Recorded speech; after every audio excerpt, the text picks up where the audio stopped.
Siya si Kuya Nelson Robles, Tubong Pili, Bicol. Isang political science graduate at may anak na kapitan sa barko at iba pang mga professionals. Bakit siya nakarating dito sa Manila? Siya kaya ay nawawala o di kaya siya ay pinabayaan?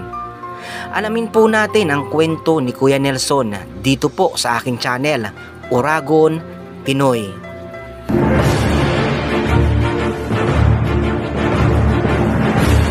Mag-anak mo? Kakan ka muna Ako, kakan ka. ever since hindi po ako umaano sa mga kamag-anak. I always defend myself.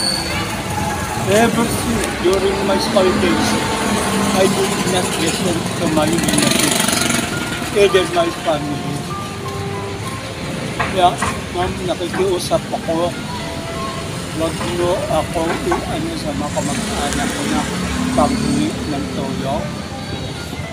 I can try my best effort.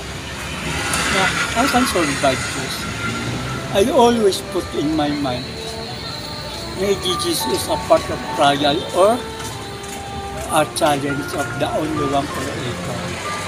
But the most important for me, I always give it my highest faith in belief to the only one creator. Manugang ko, palipat-lipat lang uruwas sa pili. May harong sa diman sa pili, may harong ako sa diri ko sa pili, may harong man to ang akin ko ay simay. Siya ang pinakamataas dyan na barko. Dahil na ganya ako magbigay ng ano ng akin ko. Picture dito, picture doon. I did not expect it. I did not have a knowledge. And those person, they can ask me, I can help you that because I have a father also. Wow, pinalambot ang loob ko, pinalambot ang kaso-kaso ang matigas. Hindi na kailangan gamitan ng oxygen, ang acetylene para lumambot. That is one of the tactics, either an idea of the other person. Sabi ko, huwag naman ito. Ako, political science student ako, but I did not use what talent I have to the other people na makakasagasa ako. Pinakondisyon ko lang for how many days about the situation of physical and health. Manoy, anong pangalan mo, Manoy? Nelson. Ano apelyido mo, Manoy? Robles. Nelson Robles, Manoy. Oo. Saan ka, Manoy? Sa Pili? Yo.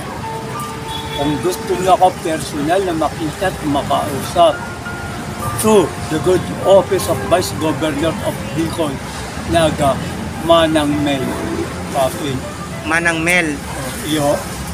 I am a personal, maybe during a previous time, generation. Dahil man na sila Papin. Manoy, bakit yaon ka digdi sa Manila? Kaya sir, nag-aaral ako, naloko ako. Sa akala ko, one of the highest and respectable course political science kanino. Hindi pala dapat kagalang-galang ang mga abogado pagkat mga loko-loko at manloloko. Hindi rin pala dapat kagalang-galang ang mga political science like a politician, ang government official, who they have a position in the government. Hindi rin pala dapat kagalang-galang. Bakit? Why? You can ask me why. Why you didn't even dapat yung respect nila? Hindot na politician, hindot na mga government officials. All of those officials of the government, all of those, the politicians, is a liar person and a corrupt, number one corrupt person. No one politician being a real public servant. That is not a problem. No one politician can prove. Listen, all the politicians. Maybe I can go home to my hometown in Bicol. But if you want to challenge my invitation to you to take in a formal debate in the middle of your plaza mismo, in your barangay community, I can stand being a human being with my principle and dignity. All of you is not a public servant. All of you is a corrupt public servant. Why I can say that? Ang pobre na constituent o botante ng ating munting barangay, either ng ating lungsod ng Maynila, pupunta sa yung napakagandang, napakalamig na tanggapan o opisina. Doon po kung saan mga punyeta niya nakalagay ang tanggapan mo, tagusayo ng gobyerno. Hihingi ng tulong ang pobre. Si nanay wala ng asawa, ang anak ay lasinggo adik pa. Ang anak na babae ay pokpok sa mabini sa ermita kong gabi. May boyfriend na bata, may asawa na matanda. Bibigyan si nanay ng 1,000. Nanay, ito po, patutuulan na yung pera ng taong bayan. Ginagamit natin ng maayos sa pagtulong sa tao. Pakipirmahan niyo na lang to na isa po kayo sinabigyan namin ng 1,000 o 500 na liwawa. Tuwan-tuwa man ang pobreng tao.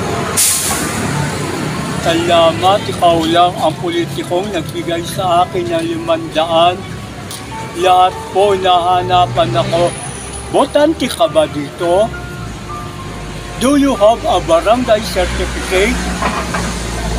Do you have a barangay ID? I think that is a reality na hinahanap ng mga barangay na hindi na opisyal. Di po ba? Pagtalikod ng pobreng matanda, yung ibinigay po na 1,000 na pinirmahan ng pobreng matanda, anong sabi ni Congressman, ni Mayor, kung sino sa punyeta siya, sa kanyang sekretarya, alam mo na gagawin dyan, dagdagan mo lang yung 1 wala nang iba. Walang galang po mga sir. Basta tawa kayo. Realidad po. Nangyayari at nagaganap sa ating lipunan. Maging po sa ating munting komunidad na pambarangay. At bakit sa ngayon? Atat ang mga barangay chairman kagawad na munting kabataan na dapat nagpapakadulaba sa edukasyon na ayon sa kanilang pangarap. Bakit ito'y sinusulong ng mga hindot na politiko na tumakbo ng SK chairman, na tumakbo po ng SK kagawad? What is, my question, what is ang dahilan? What is the cause? How you can push that young age of teenager, you can push to the dirty game of politics. All the person you can elbow in the politics is a corrupt person, magnanakaw ng pera ng taong bayan. Nandito po ako, nakaupo sa anong lugar po ito. Baka red tagging nyo, uli kami, tulad ng ginawa nyo, binaril nyo kami ng binaril. Doon po, sa lalawigan ng Tanay Rizal.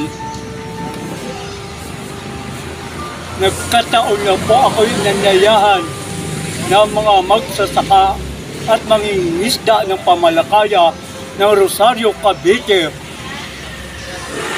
na inaanuhan po ni Kapandoki na minsan na pong umupong congressman sa tanggapan ng anak pawis na mamatay sa Crispin Beltran. Ako ay nalulungkot sa kabila ng alam kong siya ay may maayos na pamilya dahil siya ay nakatapos ng political science. Sana ay makita ito ng kanyang mga kamag-anak at pamilya at siya ay makuha dito sa lugar na ito. Muli po, ito po si Uragon Tinoy at salamat po sa inyong suporta.